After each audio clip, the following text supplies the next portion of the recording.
Olá a todos, eu sou Micael Amorim, coordenador aqui do Instituto Cultural Carcarás. Se você não nos conhece, clique aqui na descrição que você vai encontrar todas as nossas redes sociais, o nosso podcast, nosso blog, Facebook, Instagram e também o link para o nosso Apoia-se. Bom, e estou passando aqui rapidinho. Aproveite, se inscreva no canal e ative as notificações. Para falar de um assunto que eu gosto muito, cara, que é filosofia, né? Eu sou estudante de filosofia, autodidata também, e formado academicamente na área, aí pela Universidade Federal aqui do Maranhão. E é uma coisa que eu tenho me dedicado aí desde os meus 15, 16 anos, né? Com muito auxílio do professor Olavo, né? Que tem sido aí, cara, o meu professor desde 2013. Então, o questionamento que eu gostaria de trazer é o seguinte: estamos passando pela morte da filosofia? Porque muito se fala, né, que a filosofia morreu, que não precisamos mais filosofar, que a filosofia está em crise ou algo do tipo. Por que razão filosofa o homem? Por que motivo nós precisamos filosofar? Não temos o avanço da técnica, a ciência, a técnica, a tecnologia não substitui a filosofia? Bom, para isso nós precisamos lembrar que Aristóteles dizia que o desejo de saber é a fonte das ciências. E esse desejo, além de ser inato ao homem, tem por fim último o conhecer por conhecer, não para conseguir vantagens, não para conseguir vantagens materiais, para conseguir fama, riquezas, muito menos para transformar o mundo. E se tal desejo é dessa forma essencial ao ser humano, deve ser universal no tempo e no espaço, não é verdade? Ou seja, enquanto existir a espécie chamada homem, existirá em sua natureza algo que o impulsiona e o compele ao conhecimento, independente aí da raça, do credo, da nacionalidade ou da época. Isso que Aristóteles está falando quando ele diz que é natural no ser humano o desejo pelo conhecimento. E o homem é o único animal que contempla o infinito, que tem os seus olhos, o seu olhar voltado para o céu, para as estrelas, que anda ereto, inclusive. Ou seja, há algo na essência mesma do ser humano que o chama para o desconhecido. E o que é a busca por conhecimento, senão um salto em direção ao desconhecido, senão um salto em direção ao inexplorado? Buscar formas de se orientar no mundo estranho sempre foi uma necessidade do bicho-homem. Né? Todos nós somos como Robinson Crusoe e estamos buscando formas de tornar o mundo familiar. Essa jornada parte sempre do que está mais perto, ao alcance dos sentidos.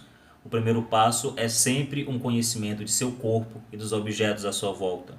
Bebês fazem isso, né? Se você observar como é que os bebês brincam, eles estão ali experimentando o seu corpo, os seus membros, né? Colocando tudo na boca e experimentando também o que está ao seu alcance, à sua volta.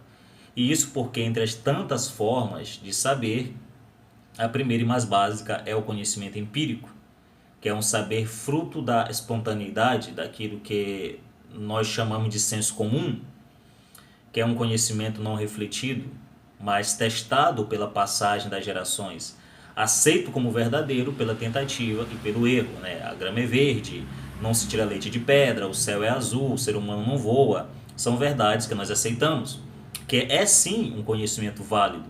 A verdade universal também se manifesta nas verdades particulares, nas opiniões, por assim dizer.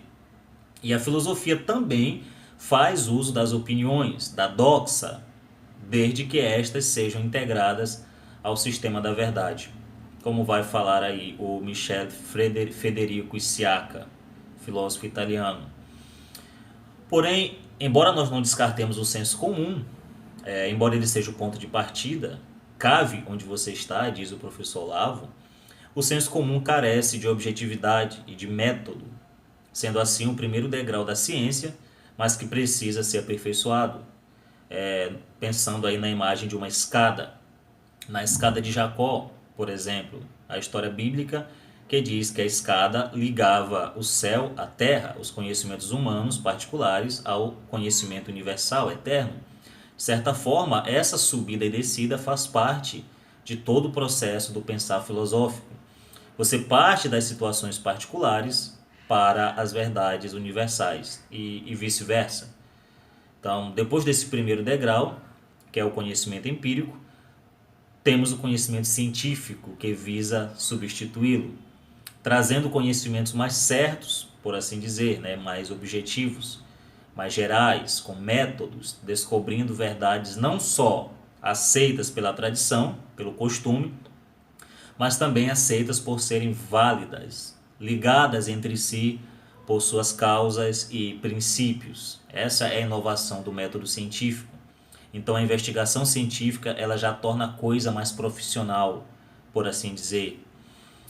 Por fim, temos o conhecimento filosófico, que ele por si só já abarca o senso comum e o método da ciência, sendo a mais alta expressão da necessidade do saber, tendo em mente aquilo que nós falamos, aquela frase de Aristóteles, de que é natural no homem o desejo de conhecer.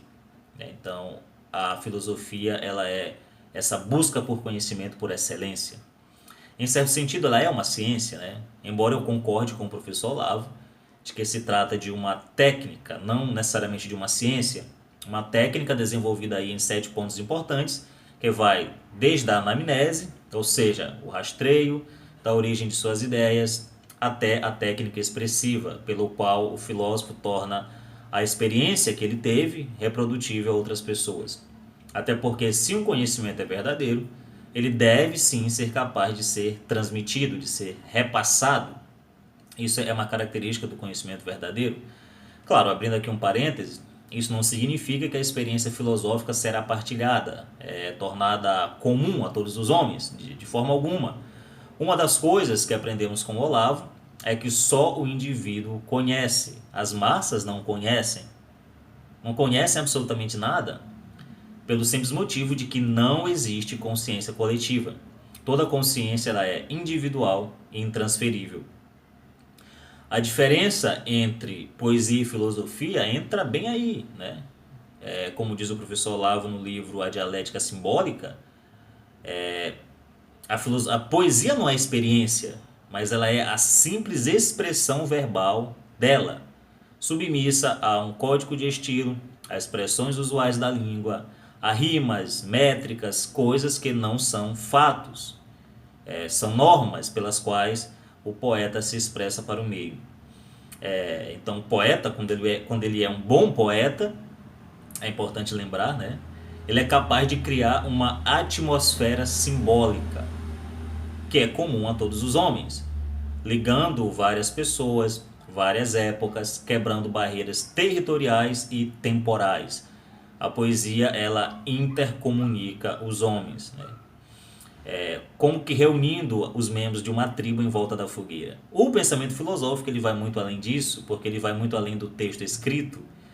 Ele, por sua vez, não é meramente reflexivo, como no caso do poema. E ele também é solitário, porque nós temos aí a pergunta filosófica por excelência, que é o quid est, né? O que é? O que é o homem? O que é a morte? O que é a felicidade? E nós sabemos que não existe reflexão alguma capaz de nos dizer o que é uma coisa. Você vai procurar e você não vai encontrar, porque toda e qualquer tentativa de expor em palavras a presença real do objeto acaba limitando-o e ocultando a sua verdadeira essência. Então, é necessário ir além do estilo, além do diálogo, até as coisas mesmas e deixar que elas nos falem. Buscar a intuição primeira daquilo que é auto-evidente. Caso contrário, nós precisaríamos de uma explicação para explicação, de tratados para tratados, textos que falam sobre textos, definições que falam sobre definições, até uma redução ao infinito, e nunca iríamos chegar ao que importa, né? Ao objeto sobre o qual se fala. Então, em suma, a filosofia é coisa para filósofos. Por isso, trazer uma definição do que é filosofia é de suma importância. Sem isso, qualquer coisa pode ser filosofia e qualquer coisa pode não ser filosofia. Então, nós vamos acabar a criar uma confusão dos diabos, onde o filósofo é tudo, ele é cientista, sociólogo, político, militante, menos filósofo. O Ortega Gasset dizia que para a filosofia continuar existindo, bastaria que os filósofos fossem filósofos e não outra coisa, né? Então, retomando o nosso raciocínio inicial, o problema é justamente esse, né? A meu ver, a crise da filosofia atualmente ela se coloca nestes termos. Não se trata de filosofias novas substituindo antigas ou novas visões sobre verdades antigas, né? Verdades antigas sobre novas perspectivas. Não, isso daí é uma característica própria da filosofia. Toda filosofia ela começa com a negação ou crítica da filosofia anterior, ou aperfeiçoamento. A história da filosofia inteira é composta por filósofos brigando entre si, né? Falando coisas diferentes. Então isso aí não é a raiz do problema. Ou seja, tratar da história da filosofia já é tratar da crise da filosofia, nesse sentido, né? O historiador da filosofia ele tem de ser também um crítico da filosofia. Esse negócio de não fazer juízo de valor é coisa de antropólogo imbecil, né? Você tem que fazer uma análise crítica e dar a sua opinião. Eu acredito que a principal diferença entre o saber científico e o saber filosófico é que a filosofia, como saber universal, não busca ninguém. Ela busca uma sabedoria, essa é inclusive a definição clássica que remonta a Pitágoras, que se furta o tempo todo, uma sabedoria que some o tempo todo, uma busca contínua que nunca termina. As demais ciências têm o seu objeto dado, definido, mas a filosofia não. O objeto da filosofia não nos é dado e nem poderia ser. Por isso ele é eternamente buscado. Pelo amor de Deus, não confundam isso com relativismo ou coisa parecida, pois partimos de verdades seguras e inabaláveis nessa busca pelo objeto desconhecido. Então o que temos de entender é isso. Filosofar é isso, é uma busca permanente e contínua.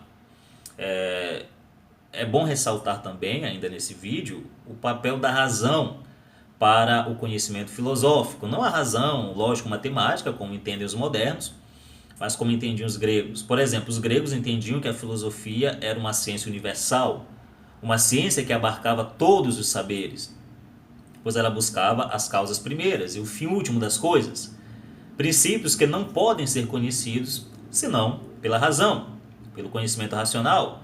E essa noção perdurou assim até a Idade Média, quando as artes e as ciências da natureza elas foram pouco a pouco ganhando autonomia, seguindo aí o seu próprio rumo e se separando da filosofia. A ciência como tal se preocupa com leis, né, com fenômenos, as ciências particulares.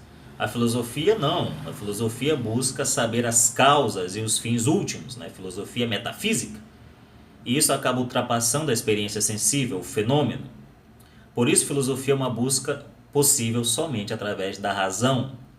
Razão que não conhece tudo, como os gregos queriam, e nem age sozinha, descartando sentidos, como queriam aí os racionalistas, mas uma razão capaz de conhecer os princípios de tudo. Hugo de São Vito dizia que na consciência humana habita a potência do saber universal, pois a alma humana tem em si a semelhança com o universo, com a ordem. Por fim, cabe lembrar que, diferente da teologia, do conhecimento teológico, a filosofia ela faz uso apenas da razão natural, sem apoiar-se na autoridade da verdade revelada, na autoridade do dogma. É por isso que houve muitos santos que foram filósofos, que receberam a iluminação da revelação divina, mas nem todo filósofo por ser filósofo, um santo, né? É claro, nós podemos partir do dogma, mas no céu não existirá filosofia, pois toda a verdade será revelada. Haverá apenas a contemplação, não mais a investigação, característica aí da ciência, da filosofia, do pensar filosófico.